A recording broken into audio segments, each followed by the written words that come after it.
모든 건 변했다. 히트 시즌2. Good evening, ladies and gentlemen, and welcome to another great day of SPL, perhaps one of the greatest days, if not the best day, of round number 3. We're going to start off with a sick matchup here. It's going to be Jin Air versus KT Rolster. Both teams sitting up at the top of the rankings, and the winner will take the first place spot. A 3-0 and +8 and a 4-0 and +9. So, all in all, a more impressive record for the Jin Air Green Wings. Better indicator points for the matches they have played. And we're starting things off with Leenock versus Cure here in the first matchup. Yeah, and this, every matchup that you look like, or that you look at it, it looks really close, right? Except for this one, which is kind of interesting. I feel like a lot of people are going to be favoring Cure here. Leenock hasn't had the best results so far, and KT is still searching for that strong fourth player. We've seen a lot of players come out. Losira was doing good, trusted well at the SSL, and now Leenock's getting his shot here once again. But if he could pull an upset here against Cure, that would put KT at a great start, because I feel like they're definitely favored in some of these other matchups. Absolutely. This is the one, this is the map that is, like, if they can pull an upset, if they can take this win, the most important. This is the one to win for sure. I don't have picture on monitor, so I don't know if we're on camera right now or not. I don't think we are.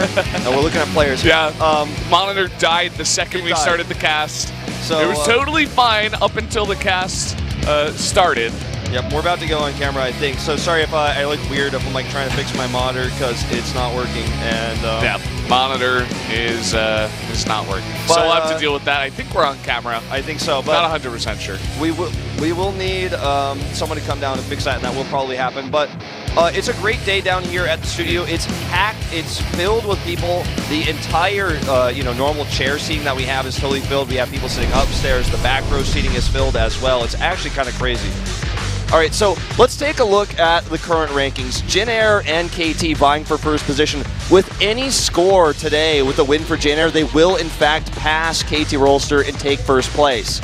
Yeah, so those two teams at the top, and look at SK Telecom T1 on the bottom, 0-3, -6.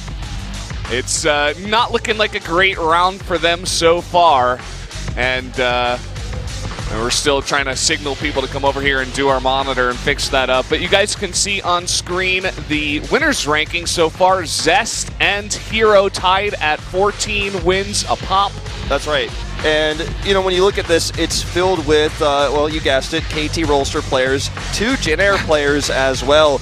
And Sue and Dark are still in the top rankings. It's just that this round in particular, SKT has been vastly underperforming, but these players are still some of the best, and they still deserve those top spots. Yeah, and you guys can see the lineup for tonight. It's going to be sick games all night. Cure versus Leenock, Rogue versus Zest on Frost, Maru versus TY and King Sejong Station, and then SOS versus Stats in a PvP on the new map, New Gettysburg. Yeah, that's going to be really exciting. Whenever a new map comes out like this, it's always about figuring out the new strategies, the new builds for the matchups. I think SOS is one of the king players at this, but Stats may be overall the better PvP player, so that collision there could actually be what decides this series at the end of the day. So we'll have to wait and see how that one matches up. If you do come down to the studio, by the way, I know this is in Korean, this CG we have up here, but you can actually get signed cards with the players that are like collectibles, so those are really cool. SPL20 does a lot of stuff like this, like for Star League, they have pins for each player, they have these cards that are signed by the pro gamers, and it's pretty cool. Like, if you ever get a chance to come down, definitely do go to the desk and try to pick one up. Yeah, and I saw behind us, as our monitor is still not working, that IM11 Shanghai is going to be featuring the finals of round number 3, so that's going to be pretty intense. That is. All those teams, or those 2 teams rather, going over to China for that one. And I'm pretty sure that, I'm not 100% sure, I haven't done the math yet, but whoever wins today will likely clinch that spot going to the grand finals of round 3. So we're starting off tonight with Cure versus Leenock. As you guys can see, Leenock is definitely the underdog, 0-3 versus Terran, and 2-5 overall. He's been kind of, this season, the 4th player for KT Rolster, but he still hasn't pulled his weight as much as the 3 gods that are on his team. As you said, he's been the most consistent 4th pick for KT, but he still really hasn't found that success. We finally do have our monitor up and running, so we're going to be able to have a smooth cast from here on out. Yeah, I feel like we handled it pretty well. We got through that dark we did moment. Wolf. Nice. But actually, in head-to-head, Leenock is 2-1 currently, and you and I and Daehyun are tied in first place with the prediction. It's neck and neck here, coming down to the wire as we start to finish up round 3. But we are pulling ahead of some of the other members here. GTR, the only one that's really that close so far. Guys, we're going to jump right into game number 1, Cure versus Leenock on Overgrowth.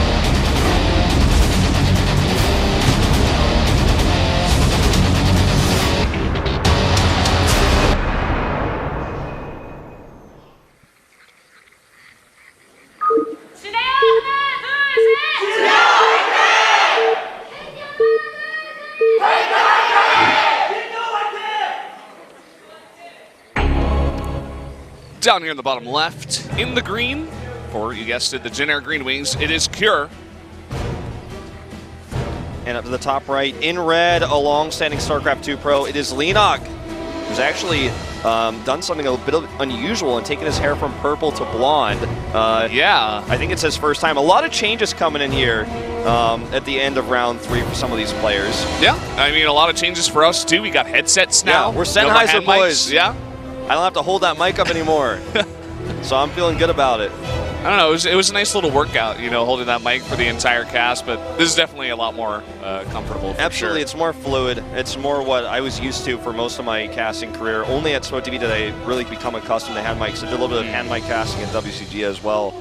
But talking about these two players, Leenock is a household name in Starcraft 2. You've been following since the beginning. You know this guy in and out.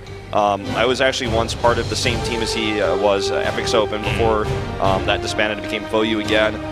Leenock is the name that's known, but Cure is a lesser-known player who is actually consistently better performing than Leenock, even though he's not as famous, not as known as the KT Zerg. Yeah, I mean, Cure's definitely found that success, especially after joining Jin Air. He hasn't had a finals yet, I don't believe. Yeah, he's had multiple round 4s. He came very close. He was in a best of 7 with Innovation that he lost the 7th game of that prevented him from going to the finals. And here's a fan here who actually brought his waifu down to the studios off camera. You guys missed it, yeah.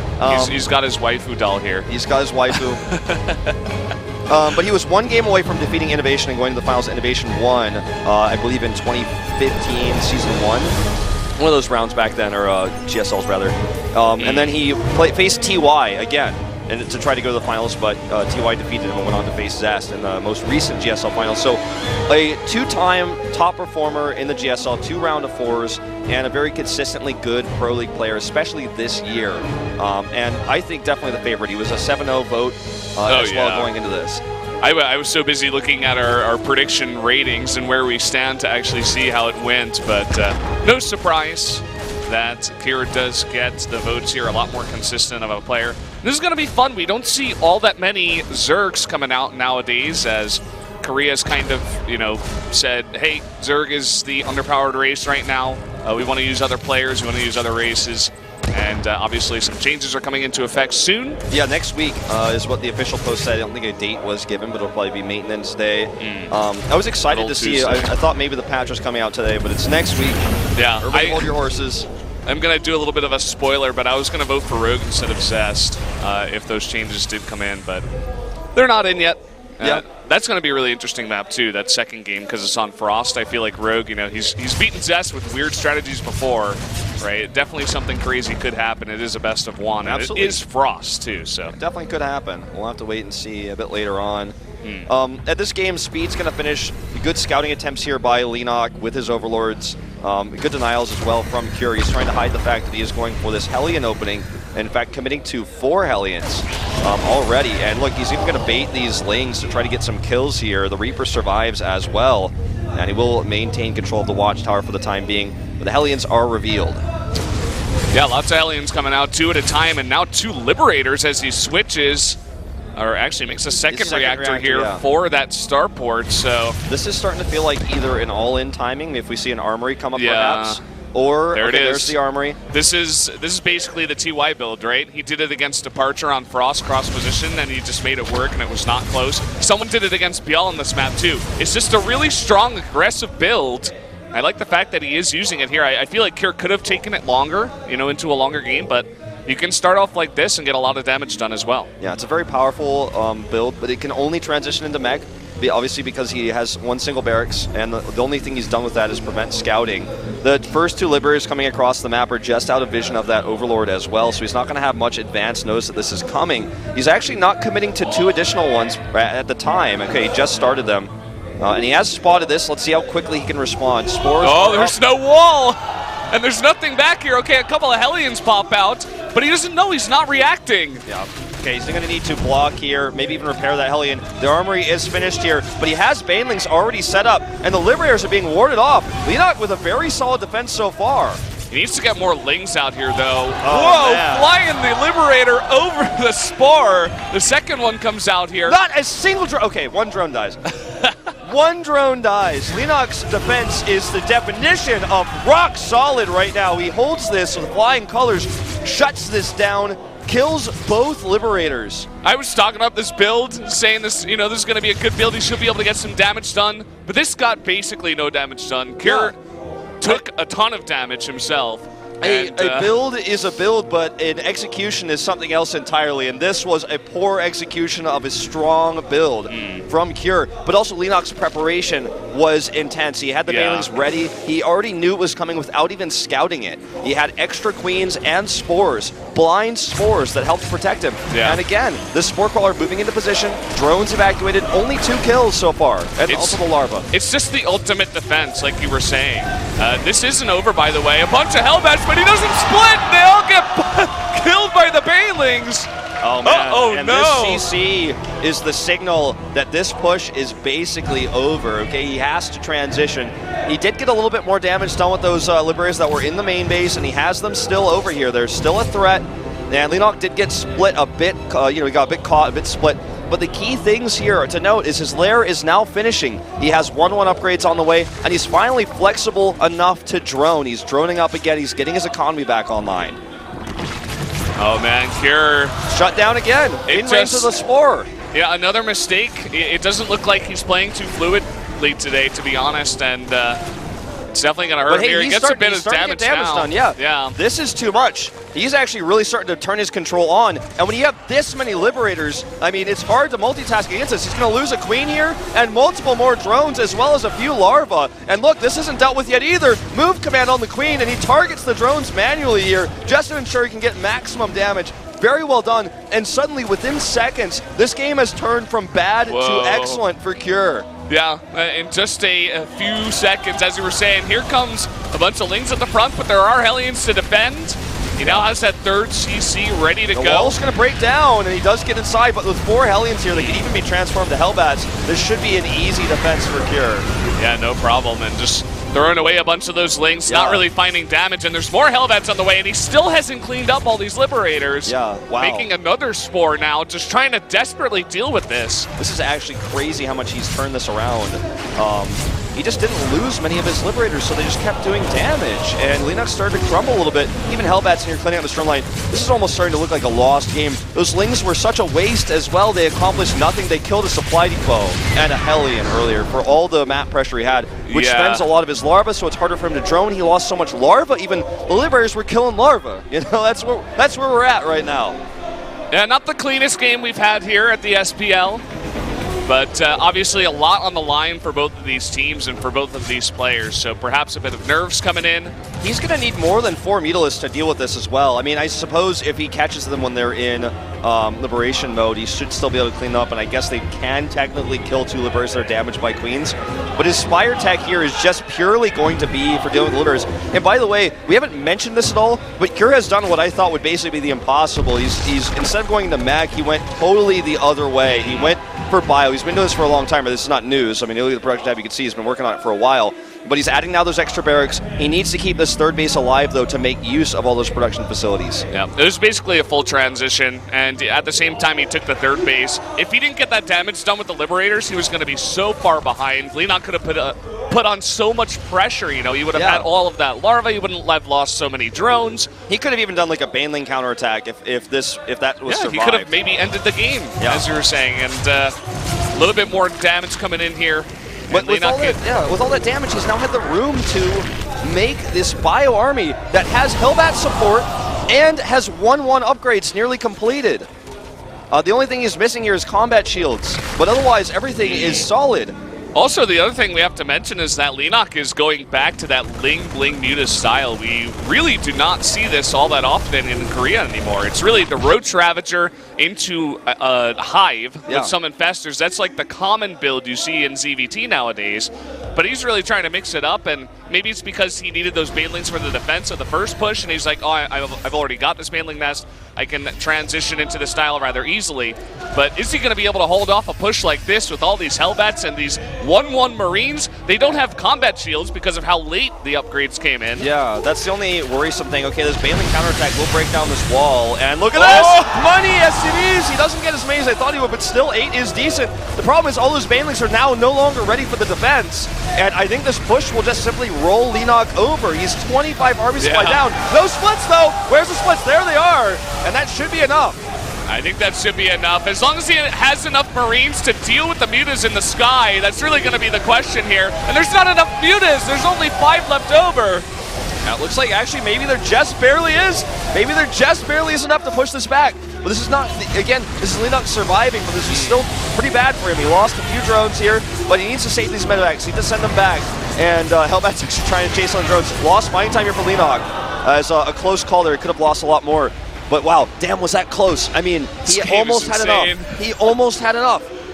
This is crazy. Okay. And, you know, I thought with how little damage, I thought that actually Leenock did a lot less damage at this third base, but he delayed so much mining time, in fact. Here took a long time to get this base back on mine. No cancel on that CC, by the way. He just lost a chunk of minerals there, which is important. That bio army didn't have combat shields, and it wasn't totally ready yet, you know? It hadn't gotten its, what's the word for this? Like, it hadn't hit critical mass yet. It wasn't quite there yet. And he almost still won the game with it, but he didn't have enough anti-air. Now Leenock is readying for a follow-up attack. He's going to have 2-2 just seconds before Cure does. And he has a lot of links here he could transform into Banelings. Cure needs to be careful right now. Don't forget, Leenock is also going back to his roots and setting up Baneling burrow traps. So that's something else that Cure is going to have to worry about. We haven't seen much of it yet, but the tech is available. Yeah, I think he'll definitely. there it is! Oh, this is what I'm talking about! Oh, he gets a good chunk there. It was actually hidden by the medevacs, but definitely doing a nice bit of damage there. And that's not the first time we're going to be seeing that, as you were saying. I love also the burrowed lings at all the potential expansion zones here of the Terran. Even the gold base getting a ling in there. Yeah, this is something Leenock specifically as a Zerg is famous for. Since the old days when burrow was more expensive and harder to get, this counterattack, only a bunker, that's not enough. Oh, that CC is so low! He can just kill that with all the mutas, I think. He's going to try to repair here. Oh, it's too much. He's going to lose the CC and almost all of his SCVs here as well. Some indecision here by Cure. He couldn't make the choice to either just save the SCVs and let the CC go, or save the CC and commit to it harder there. So he didn't save the CC and he lost 12 SCVs. And look at the production tab right now. The Hive is nearly done. And that's the big scary thing for Terran players right now, is dealing with the Ultralists in the late game. Before, I was looking at the upgrades, and Cure was finishing up 2-2, and I'm like, oh man, Leenock must be behind, but he had 2-2 way ahead of Cure, actually. Yeah, he finished it just before. Yeah, and he immediately starts 3-3 at the same time as the Terran. This is not a common thing when you're playing this kind of style, but he's taking control of this game with all of his counterattacking. He held off the attack there by Cure onto his third base, and he's going to go for another counterattack here. This is what happens when you get a tempo advantage in this matchup. The Zerg will just run circles around the Terran, but by no means is this game over. Cure, despite losing that third CC, has relocated his natural, he's relocated his main, so he still has 2 mining bases, and he has a strong Terran bio army. The Ultralisk Cavern isn't ready yet. I think there's a window of time here where Cure can put some serious hurt onto Leenock. He might have to sacrifice some counterattack damage to do it, but he needs to be decisive now, because if he doesn't go soon, Leenock is going to out-expand him, and he's going to have that Ultralisk tech. And with only 2 CCs, if either of these CCs dies, Cure's mining, he can't just lift another one and put it over there. Like, he is in dire need of a big win in a fight right now. And I'm not sure if he's gonna have it here. I mean, Leenock is continuing with this pressure, and he's taking a 5th base now. He's getting all the upgrades in time, even adrenal glands. The Ultralists are coming out, and Cure's production on 2 bases is not going to be enough to keep up with all that Leenock's got. I think Leenock is going to max out. He's going to get a bunch of Ultras out, and he's just going to steamroll Cure's bio army. All right. this is the moment where Kerr's starting to put some pressure on. He's scouted, though. He's scouted, and look, Mutalist checks it out. He's got a Baneling trap set up for a ground-based run-by. He's got Mutas for the medevacs, and this will again be totally shut down. And Kerr is running out of time. Another medevac sniped here as well on the left side of the map. Oh, man. Here's look the push. At that. The push is coming in, and he immediately goes for a counterattack. Perfect timing here, and this is one of the CCs you were talking about. Yeah. He needs to lift. This is exactly what I'm talking about. He had to commit to an attack, and he had to know that he would sacrifice his bases to do it. There's no turning around here. He turns around, he's going to eliminate a decent amount of Banelings, but he has to go now. He has to attack. If he's just going to sit on these bases, he's losing this game. This CC is burning down. Traps are set up. Reinforcements are cut off. It looks like that center tower is going to burn down as well. It's going to burn down. He's going to lose it. The Banelings, they get a decent hit, but hitting mostly Marauders, actually, so not the most, but he's doing way too much damage. What is he doing? He's doing nothing. He's doing nothing. He's sitting there with his army. He's being too indecisive. He had to attack. He had to sacrifice those bases and basically base trade. I know it's difficult against a Mutalist player, but that was his only chance, I feel. But now he's lost a base and accomplished nothing. This push is too small and too late. 7 Ultras are about to pop out. 7 Ultras, along with the rest of his army, too. He's even gooping the +3 armor for a minute. He slowed that down. That's not finished. More run-bys here, more counterattacks, and this game is falling out of Kerr's hands very quickly. Leenock kind of sacrificing his mutas over there, but I'm not sure it's going to matter at this point. Leenock even going way off creep. And in fact, he keeps a bunch of those mutas alive, maybe 3 or 4. And I think this is the push I was talking about, where he just steamrolls this army. It's so small for the Terran. Here we go. Have you ever seen an Ultralist before? If it's your first time, I hope you're a Zerg fan, because this is not looking good for the Terran player here. GG! Leenock takes the upset win and gives KT a 1-0 advantage. This is huge. This is the win that if they took, they are severely favored, I feel, with these two lineups to take the series. And in fact, there's even a chance they could take it with a 3-0 sweep, taking 3 indicator points, putting them at 5-0. KT is on fire now, and we see Leenock, the 4th player, finally coming into his own here when it matters the most. Very surprised by that result. You know, it really just came down to a failed early build, but then he got a lot of damage done, Pure did. But then he just took way too much damage. Leenock looked so just solid and comfortable in that Ling Baneling Muta style.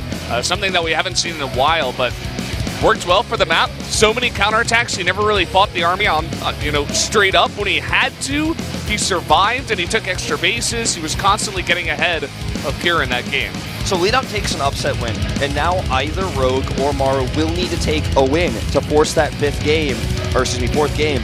And for Jin Air, I think that given the current state of Zerg, the patch isn't out yet, and Zest's dominant reign, yes, Rogue specifically Rogue has beaten him before, but he needs to take a win, or Maro is going to have to do what is going to be very difficult to do, win a TVT versus TY.